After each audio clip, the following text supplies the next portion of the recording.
yang begitu besar, yang mudah-mudahan insya Allah kita dapat menjadi hamba-hamba yang bersyukur atas nikmat karunia yang begitu luar biasa, karena nikmat ini tidak diberikan kepada sembarang orang. Nikmat ini tidak diberikan kepada asal-asalan orang, tetapi nikmat ini diperuntukkan untuk mereka yang Allah pilihkan, yang Allah pilih untuk mendapatkan kebaikan. Kalau di dunia Allah sudah giring dia untuk mendapatkan kebaikan, artinya sama dengan Allah juga menginginkan untuknya di akhirat esok mendapatkan kebaikan. Kalau di dunianya Allah sudah dekatkan dia dengan orang-orang yang baik, artinya sama dengan insya Allah di akhirat Allah juga akan dekatkan dia dengan orang-orang yang baik. Tiada lagi tempat yang terbaik duduk dengan orang-orang baik melebihi duduknya dekatnya kita dengan manusia terbaik, Nabi kita Muhammad SAW. Tidak ada majlis yang lebih baik melebihi majlisnya. Tidak ada duduk bersahabat dengan orang-orang yang baik melainkan orang-orang yang berakhlak dan budi pekerti sepertinya. Tidak ada ajaran yang lebih baik daripada ajaran-ajarannya. Tidak ada sopan santun yang lebih mulia dan lebih utama daripada kesantunan siapa? Nabi Muhammad sallallahu alaihi wasallam, yang merupakan satu keberuntungan besar. Allah pilih kita menjadi umatnya. Allah catat kita sebagai para pecintanya. Allah pilih kita untuk mau datang melangkahkan kaki dalam melabuhkan semua rasa rindu dan cinta kita kepadanya. Insya Allah mudah-mudahan ya Allah, cinta ini kian hari kian kau tambahkan, kian hari kian kau tingkatkan. Rasa ingin dekat ini kian hari semakin kau dekatkan. Agar apa? Agar kita semakin menjadi orang-orang yang dekat dengan Nabi Muhammad SAW. Orang-orang yang di dunia dipilih untuk bisa mengenal Nabi, sama dengan artinya Allah betul-betul ingin mengizinkan kita diperlihatkan Nabi SAW. Di mana? Tentu harapan besarnya adalah di akhirat.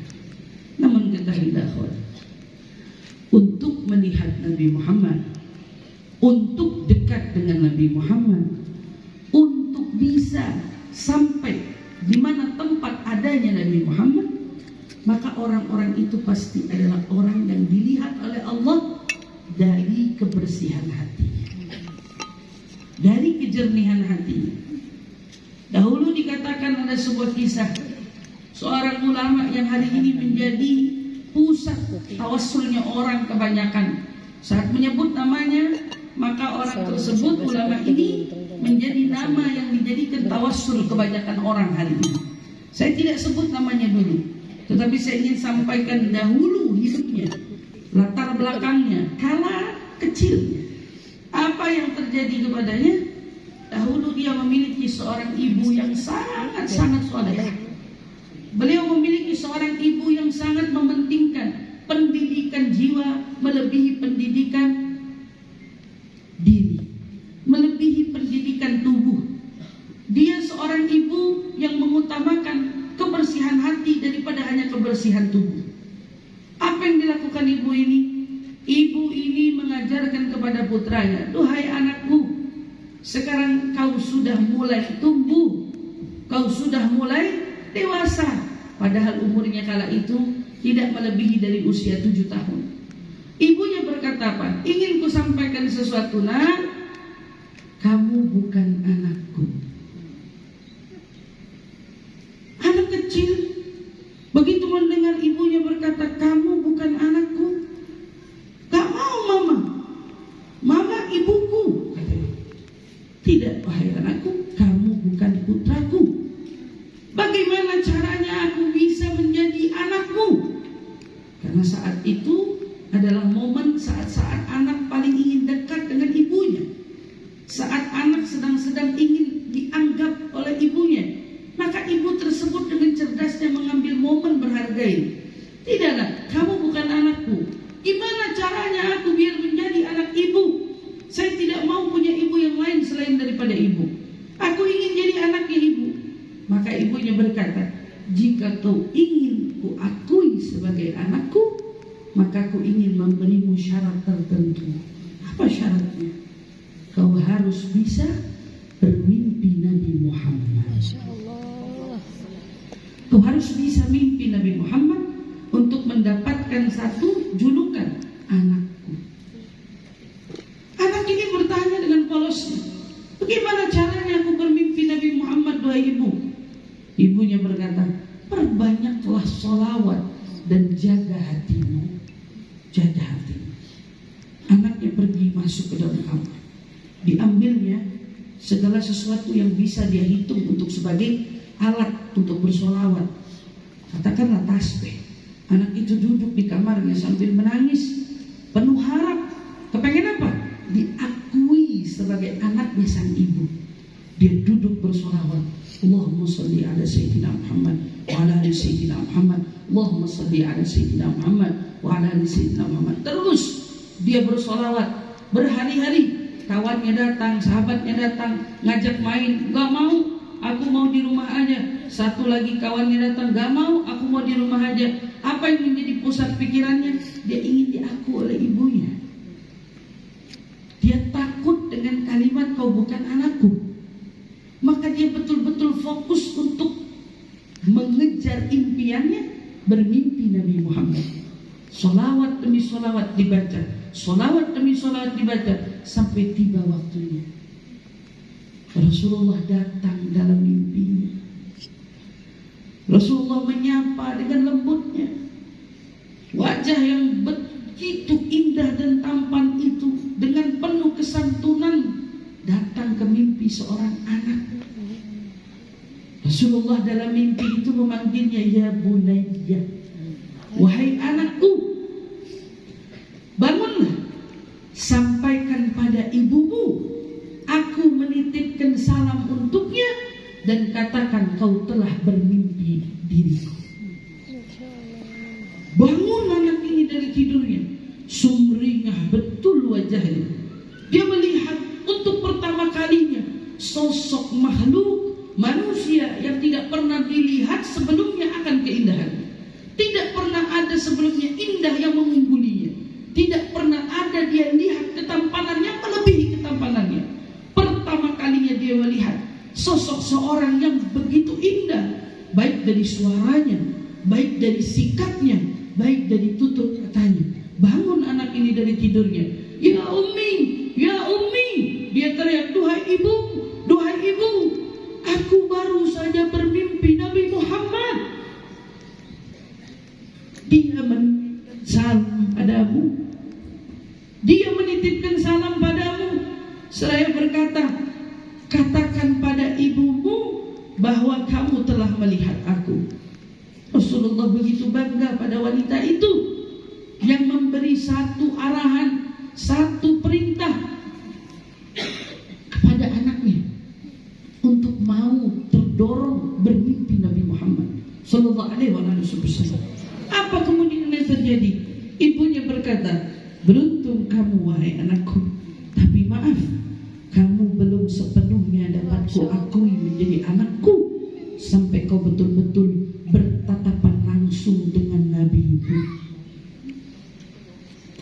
Kalau kamu udah bisa betul-betul melihat Nabi dengan terjaga, kau baru bisa kuanggap sebagai putraku yang sesungguhnya. Anak ini bingung. Ibu, bukankah Nabi Muhammad sudah wafat? Bukankah Nabi Muhammad sudah gak ada? Bagaimana caranya melihat Nabi Muhammad secara terjaga? Bagaimana mungkin aku bisa melihatnya? Ibunya berkata, nah, bukankah Nabimu pernah bersabda, orang siapa yang melihatku dalam mimpi, maka dia pasti akan melihatku secara terjaga. Ruh Nabimu ada, nak. Ruh Nabimu ada, nak.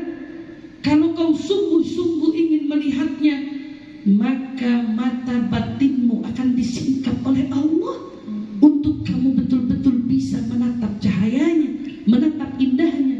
Dengan apa caranya agar aku bisa melihat Nabi Muhammad?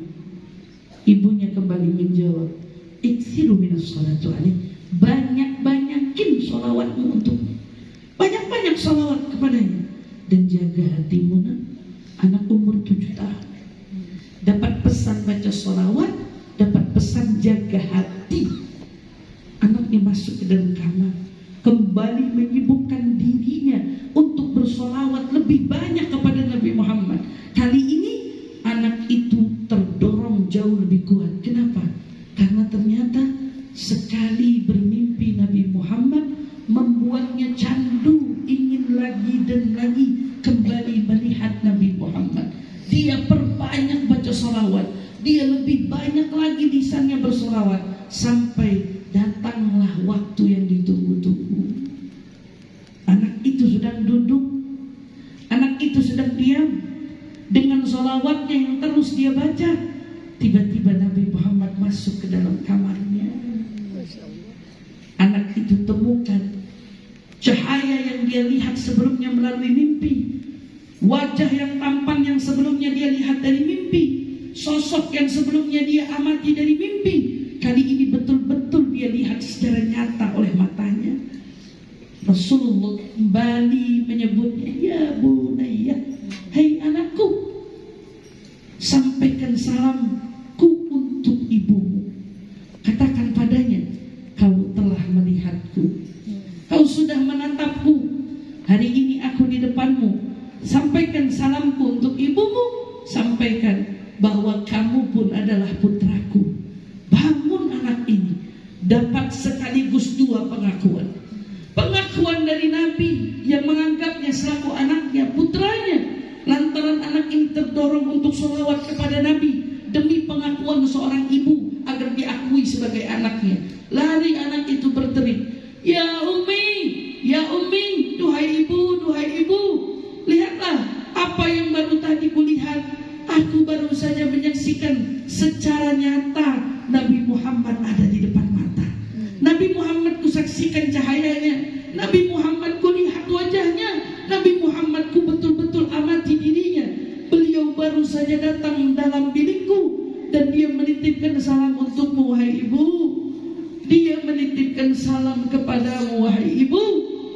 Dia menitipkan salam kepadamu wahai ibu. Dapat salam dari Nabi itu luar biasa. Tetapi seorang wanita yang mendapatkan salam dari Nabi, lihat perjuangan di baliknya. Pendidikan apa yang diajarkan kepada anak-anaknya? Kata-kata apa yang dititipkan untuk anak-anaknya? Ibu yang begitu peduli untuk menanamkan kejernihan hati di dalam sang hati anak sebelum dia mengajarkan hal-hal yang lain. Karena anak itu tumbuh, ibunya tersenyum lebar. Dia berkata kepada anaknya dengan penuh kebanggaan, Al-an, sekarang nak, kamu memang betul-betul putraku. Kamu anakku, anak kebanggaan ibu. Dan dia bukan hanya dapat pengakuan dari sang ibu, tapi dia pun juga diakui oleh Nabi Muhammad sallallahu alaihi wasallam. Apa yang kemudian membuat anak itu berbeda dengan anak-anak yang lainnya? Anak itu menghabiskan waktu untuk terus bersolawat. Tiada hari yang terlewat kecuali dia bersolawat. Dia betul-betul jaga hatinya. Kenapa? Anak itu tahu tidak ada kenikmatan yang lebih nikmat melebihi kenikmatan saat memandang wajah Nabi Muhammad. Tidak ada kenikmatan yang lebih nikmat daripada saat berdekatan dengan Nabi Muhammad. Tidak ada kenikmatan yang lebih nikmat melebihi daripada berbicara langsung dengan Nabi Muhammad. Nikmat di atas nikmat. Anak itu merasa candu sampai dikatakan tidak pernah terlewat hari melainkan anak itu selalu melihat Nabi Muhammad. Hari-harinya ditemani dengan Nabi Muhammad karena hatinya disibukkan dengan sibuk bersolawat, dirinya disibukkan dengan sibuk menjaga hati untuk hatinya terjaga karena dia tetap ingin melihat wajahnya Nabi Muhammad. Anak ini tumbuh menjadi seorang ulama besar, menjadi seorang ulama ternama, bahkan namanya menjadi sebutan setiap lisan kala tawassul menyebut namanya. Siapa dia?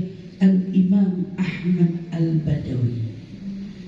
Maka saat orang-orang biasanya tuh kalau lagi tawassul bi Rasulillahi wal Badawi wa rijali min bani Alawi salaku fi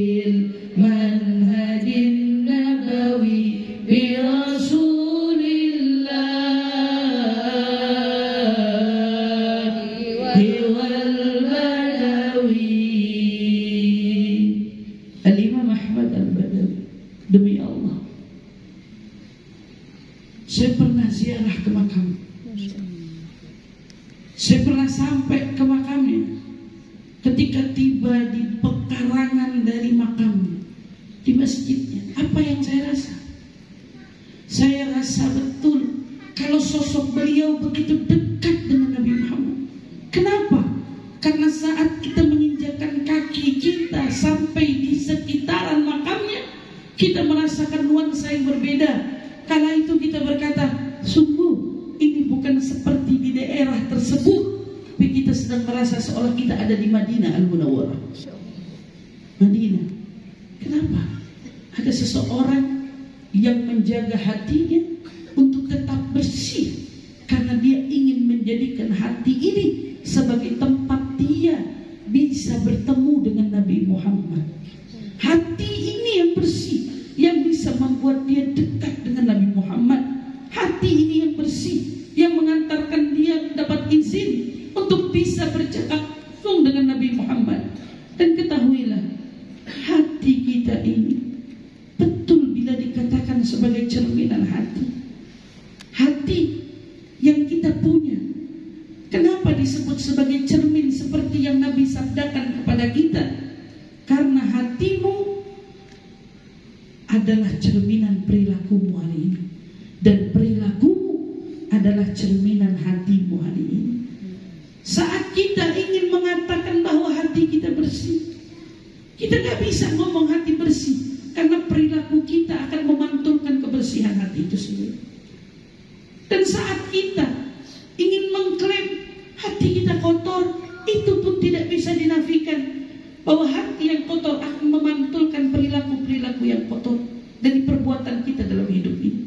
Maka Nabi mengingatkan kepada kita, ala inna fil jasadi mudghah, idza saluha saluhatil jasad, wa idza fasadatil jasad.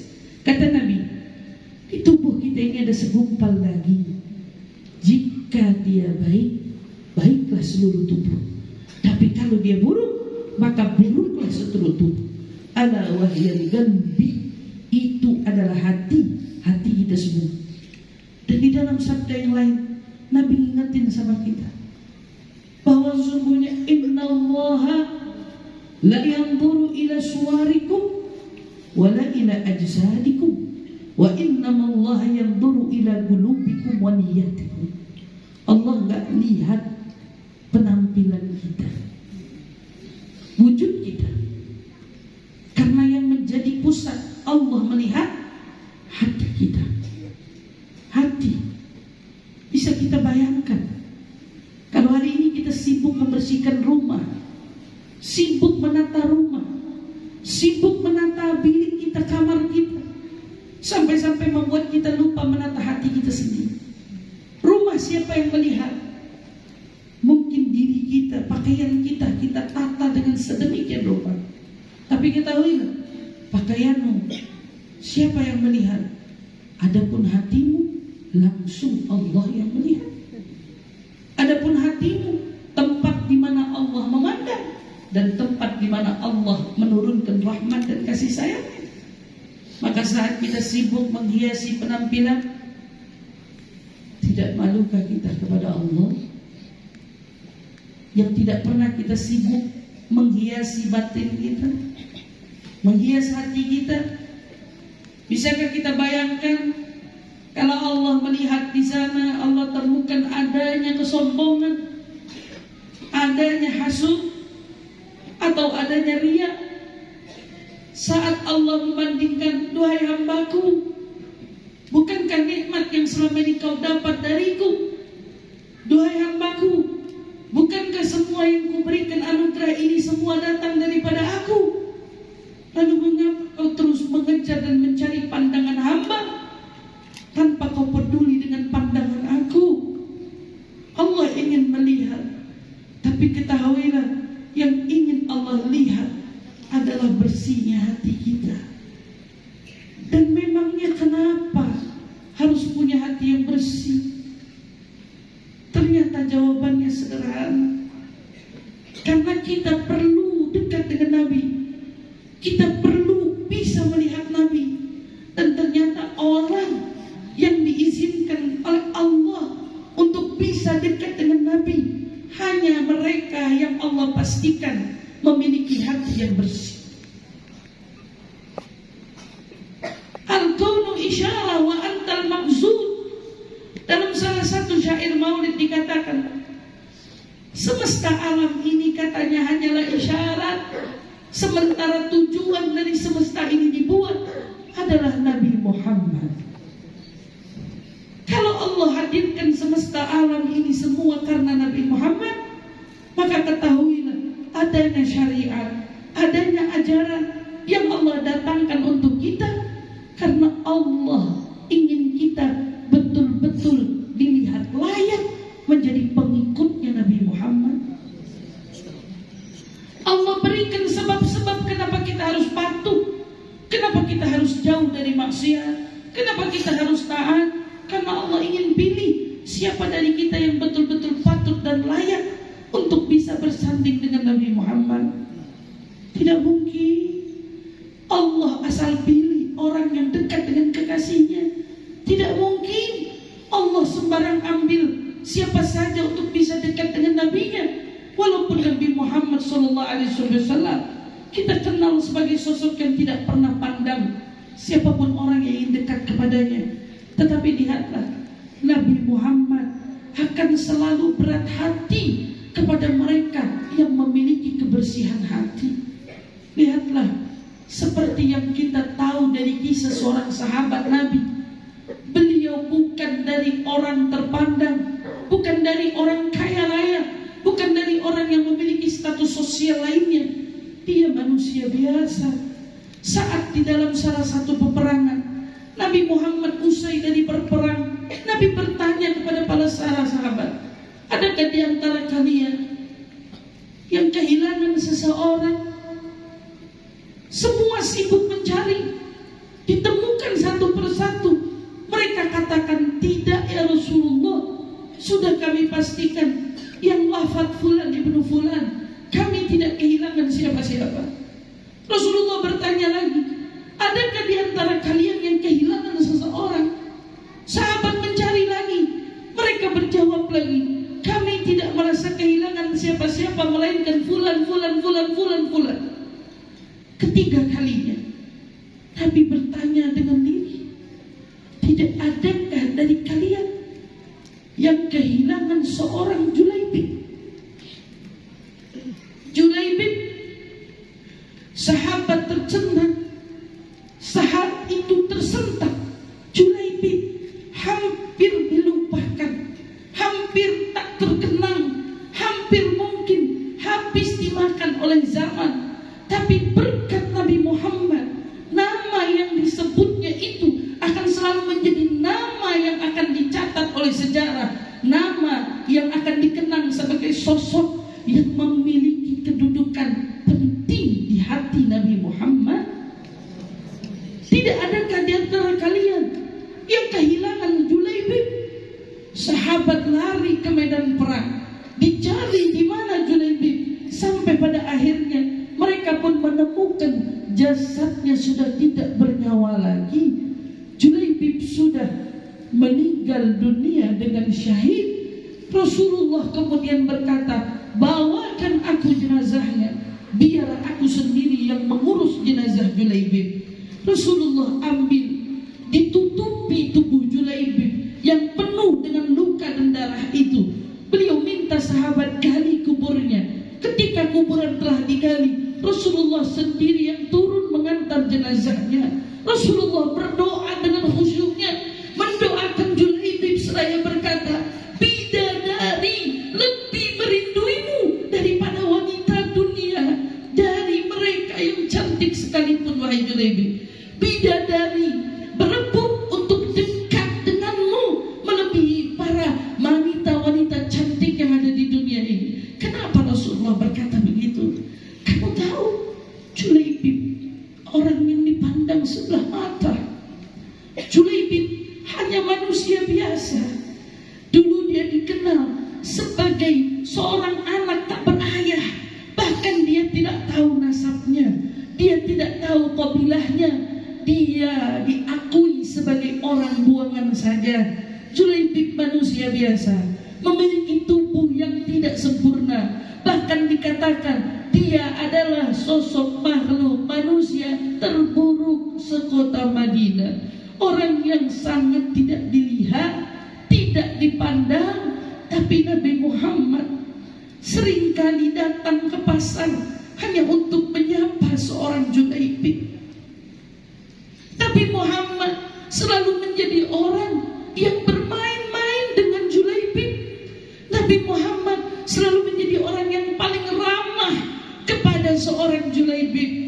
Sampai Nabi berkata, "Hai Julaibib, tidak inginkah kau menikah?" Julaibib dengan polosnya menjawab, "Siapa yang tidak mau menikah Rasul? Permasalahannya, adakah yang mau menikah denganku?" Semua orang memandangku ini. Semua orang tidak memandang padaku. Semua orang tidak ada yang peduli kepadaku. Hanya engkau yang peduli padaku. Semua tidak ada yang peduli. Semua tidak ada yang menghawil seorang Julaibib. Tapi makhluk Allah yang paling mulia ini peduli.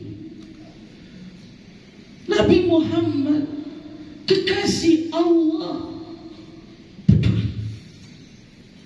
Esok harinya kembali bertemu Julaibib. Ditanya lagi, "Maukah kau menikah Julaibib?" "Rasul, adakah orang yang mau menikah denganku?" Rasulullah pergi. Keesokan harinya datang lagi. 3 kali beliau bertanya, "Maukah kau menikah Julaibib?" Jawaban Julaibib masih sama. Siapa yang tidak mau nikah Rasul? Tapi pertanyaannya, siapa yang mau nikah sama saya? Siapa yang mau nikah sama saya? Rasulullah menggenggam tangan Julaibib, menggiringnya, membawanya ke rumah salah satu seorang sahabat yang dikenal memiliki seorang anak gadis yang cantik. Rasulullah datang bertanya kepada sahabatnya, "Bukankah kau punya anak gadis di rumah ini?" "Iya Rasul." "Maukah kau nikahkan anak gadismu itu?" Sahabat ini begitu percaya diri, seolah merasa anak gadisnya dilamar sama Nabi Muhammad. Dia masuk ke dalam kamar, dia beritahu istrinya, "Anak kita dilamar sama Nabi Muhammad. Bagaimana menurutmu? Jika Nabi yang meminta putri kita, jangan kau berpikir 2 kali untuk membelinya." Anaknya datang di balik bilik. Siapa yang datang? Nabi Muhammad. Semua berpikir Nabi Muhammad. Datang ayahnya menghadap Nabi, "Ya Rasulullah, jika kau ingin nikahkan putriku denganmu, kami tidak perlu lagi kau tanyai persetujuannya." Jawaban Rasulullah, "Putrimu bukan untukku, putrimu untuk Julaibib." Lihat reaksi Julaibib. Julaibib yang tidak punya nasab itu, Julaibib yang dihina itu, Julaibib yang tidak seorang pun peduli itu. Jika putriku untuk Julaibib, rasanya aku harus diskusi kembali dengan istriku wahai Rasul. Harus kutanyakan kembali persoalan ini kepada putriku wahai Rasul. Masuk sang ayah, bicara dengan ibunya. Ibunya berkata, "Saya nggak sampai hati jika putri kita harus menikah hanya dengan seorang Julaibib. Tidak, sampaikan kepada Nabi, tidak." Tapi tiba-tiba suara seorang anak yang begitu percaya Nabi tidak mungkin menyerahkan dia kepada sembarang orang. Anak itu berkata, "Siapa yang datang?" "Rasulullah, untuk siapa aku ingin dijodohkan?" "Untuk Julaibib. Jika ini permintaan Nabi Muhammad, aku rela. Aku rela. Nikahkan aku dengan Julaibib. Kalau ini memang ridhonya Nabi, kalau memang ini maunya Nabi, cantik, salehah, punya prasangka baik." Tidak lama proses pernikahan pun dilangsungkan. Julaibib menikah dengan gadis itu. Gadis itu dinikahkan dengan seorang Julaibib. Hari pertama menikah, belum sempat tidur 1 ranjang. Setelah proses pernikahan, tiba-tiba turun ayat. Nabi diperintahkan untuk mengumandangkan jihadnya. Rasulullah pun tanpa pikir panjang, beliau dengan sahabat yang lain sibuk mengurus jihad. Tanpa disadari, Julaibib yang baru saja menikah Dia tinggalkan istrinya. Seraya berkata, panggilan jihad lebih utama, lebih wajib ku penuhi daripada hanya memenuhi keinginanku yang sesaat ini bersenang-senang dengan istriku di rumah. Ditinggalkan istrinya karena dia tahu di sana Nabi Muhammad membutuhkannya. Ditinggalkan semua kesenangannya hanya untuk sebuah panggilan jihad yang dia tahu belum tentu dia bisa kembali dengan selamat. Tapi karena yang manggil siapa, yang menyeru siapa, yang mengajak siapa? Nabi Muhammad sallallahu alaihi wasallam. Apa yang kemudian terjadi? Ketika itulah terjadi peristiwa. Di peperangan itulah Nabi mengalami peristiwa yang luar biasa, sampai salah satunya gugurlah seorang Julaibib tanpa pernah bersentuhan lebih dengan istrinya. Itulah mengapa ketika itu Nabi berdoa, Julaibib, seolah Nabi ingin memberitahukan kepada kita semua, rupa tidak menjadi satu hal yang perlu kau fokuskan. Penampilan bukan sesuatu yang akan menguntungkan, tetapi punya hati yang bersih, punya hati yang bersih, punya hati yang bersih. Seperti seorang Julaibib, diasingkan, bahkan dikucilkan, tidak dipandang, dihinakan, tetapi dia tidak pernah mengucilkan, menghinakan siapapun yang mengecilkan dan menghinakan dia. Siapa? Dan hari ini lupa bahwa Nabi melihat hati kita. Nabi memperhatikan hati kita. Nabi melihat seperti apa bersihnya hati kita, seperti apa sibuknya kita dalam membenahi hati, seperti apa diri kita dalam menyapu bersih dari noda-noda hati. Nabi Muhammad melihat, dan itulah yang dilihat Nabi dari seorang Julaibib.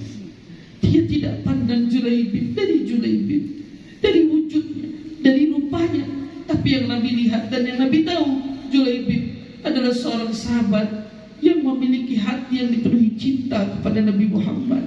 Hati yang disebut hati yang bersih, yang hanya peduli untuk menyenangkan hati Nabi Muhammad. Julaibib wafat tanpa tidur dengan istrinya.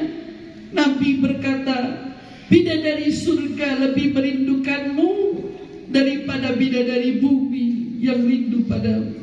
Bidadari surga lebih dulu menantimu daripada bidadari bumi yang menunggumu. La haula wa la quwata illa billah. Nikmat bentur seorang Julaibib. Namun hal itu semua tidak dia dapat, kecuali hanya dia memiliki kelebihan dari hati yang bersih. Hari ini kita duduk di sini, kita bersama berkumpul, wabil khusus kita berada di bulan Maulid Nabi, di bulan di mana kita tahu Nabi Muhammad sallallahu alaihi wasallam dilahirkan, bulan di mana semua umat kala ini sedang mengenang betul sosok Nabi Muhammad sallallahu alaihi wasallam. Tidakkah kita ingin menjadi bagian dari orang-orang tersebut yang hari ini mengambil jatahnya dekat dengan Nabi Muhammad, yang hari ini mengambil jatahnya ingin dekat dan terus dekat dengan Nabi Muhammad? Maka siapa dari kita yang ingin, ketahuilah, dekatmu dengan Nabi, sejernih hatimu yang layak untuk bersanding dengan Nabi. Bersihkan hati dari dosanya, dari kotorannya. Bila kita selama ini merasa, aku begitu hasut, aku begitu dengki, aku begitu benci, aku tidak suka si ini, aku tidak suka si itu, kalahkan, bersihkan, buang, ganti. Tidak ada gunanya bencimu hari ini, tidak ada gunanya hasutmu hari ini, tidak ada gunanya dengkimu hari ini. Kenapa? Karena itu semua dapat menghalangi engkau dekat dengan Nabi. Hancurkan semua yang menghalangi kita dari Nabi. Jauhkan semua yang membuat kita terhalang dengan Nabi. Maka satu-satunya upaya itulah dengan sholawat. Karena manfaat di balik sholawat yang paling besar adalah Allah gugurkan dosa-dosa kita. Allah gugurkan kesalahan-kesalahan kita. Karena noda hati hanya bisa dibersihkan dengan istighfar, dengan ampunan, dengan permohonan maaf, dan penuh kesadaran bahwa kita merasa kita begitu banyak kekurangan. Mari bersama ibu-ibu yang dirahmati Allah, di bulan yang penuh kemuliaan ini, dan di tempat-tempat yang Allah turunkan kesempatan dalam ampunannya ini, kejar ampunan Allah seperti kita mengejar juga kebersihan hati kita di tempat ini. Ya Allah, jangan ada yang kau pulangkan salah seorang di antara kita di tempat ini, melainkan telah kau sapu bersih hatinya dari segala noda-noda hati. Ya Allah, bila kotoran hati ini yang ada pada diriku menghalangiku untuk dekat dengan Nabi, ya Allah, kiranya kau berkenan menyapu bersih semua kotoran-kotoran itu. Ya Allah, bersihkan semua noda-noda itu. Ya Allah, angkat semua noda-noda itu. Ya Allah, jangan sampai noda itu membuatku terhalang bertemu dengan Nabi Muhammad. Jangan sampai noda itu membuatku terhalang untuk bisa bertemu dengan Nabi Muhammad. Namun ya Allah, hiasi hatiku dengan cahaya yang terang benderang, yang dengannya dapat aku melihatkan dengan perilakuku yang mengikuti jejak Nabi Muhammad. Ya Allah, pantulkan sinar cahaya dari cermin hatiku, ya Allah, dengan akhlak dan budi pekerti Nabi Muhammad, dengan sunnah-sunnah Nabi Muhammad, dengan perilaku yang mengikuti jejak Nabi Muhammad. Ya Allah, bila mana di hatiku kau temukan adanya kotoran, sifat buruk yang tidak sepatutnya kutempatkan, ya Allah, di tempat ini kumohon dengan sangat, kumohon dengan wasilah Nabi Muhammad, kumohon dengan wasilah para salafun salihin. Ya Allah, bersihkan hatiku dari semua noda-nodanya.